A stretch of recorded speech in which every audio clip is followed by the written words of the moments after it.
S'agissant du mode opératoire, il existe plusieurs options en fonction du centre d'intérêt de la victime. 6 des victimes ont été appâtées par le procédé d'offre d'emploi.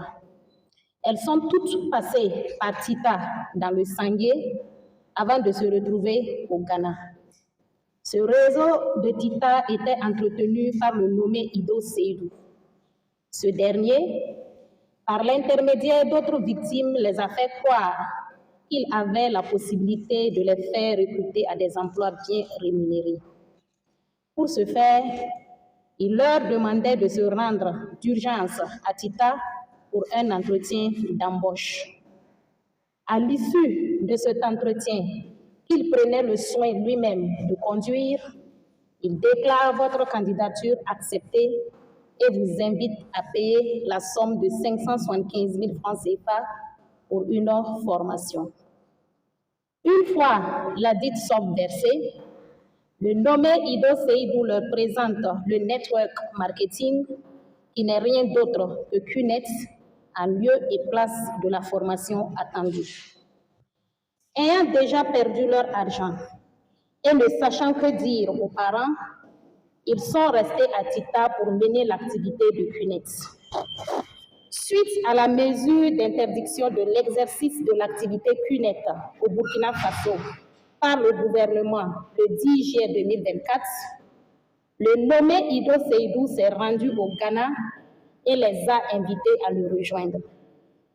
C'est ainsi qu'elles se sont retrouvées au Ghana en faisant croire aux parents que c'est pour y poursuivre leur formation. Y étant, elles ont été contraintes à créer des comptes QNET, même au nom de leurs parents, moyennant des sommes qui leur ont été envoyées par ces derniers. Les autres victimes, au nombre de 7, ont été appâtées directement au Ghana par des amis ou connaissances dans l'espoir d'intégrer des clubs de football ou même des académies de foot. Ces derniers, pour les convaincre qu'ils gagnent bien leur vie en Europe, n'hésitent pas à poser dans des endroits luxueux comme les aéroports, les salles de gymnastique et même dans des terrains de football. Ils publient ces photos sur leur statut ou les envoient directement à leur cible. C'est ainsi que ces victimes se sont retrouvées au Ghana pour des formalités dans l'espoir de rejoindre l'Europe. Mais avant de s'y rendre, il fallait débourser la somme de 812 000 francs CFA pour la visite médicale, l'entretien avec le président du club et les frais de la période d'essai.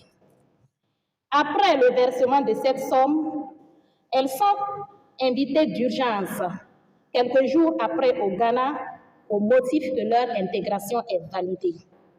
Une fois au Ghana, elles sont logées d'abord dans un hôtel pendant 72 heures à une semaine, le temps de payer d'autres frais pour le séjour au Ghana, le visa pour l'Europe et le passeport dont les montants varient entre 800 000 et 3 millions de francs CFA. Une fois ces sommes versées, le nommé Ido Seydou et sa bande les entretiennent sur le network marketing qu'ils décrivent comme une activité d'avenir et les invitent donc à l'exercer.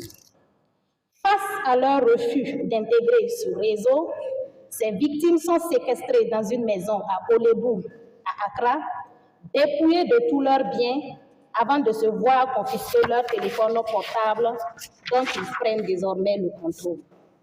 Dès lors, ces victimes n'ont accès à leur téléphone que pour soutirer de l'argent à leurs parents en leur faisant croire que tout va bien et que leur rêve est en train de se réaliser.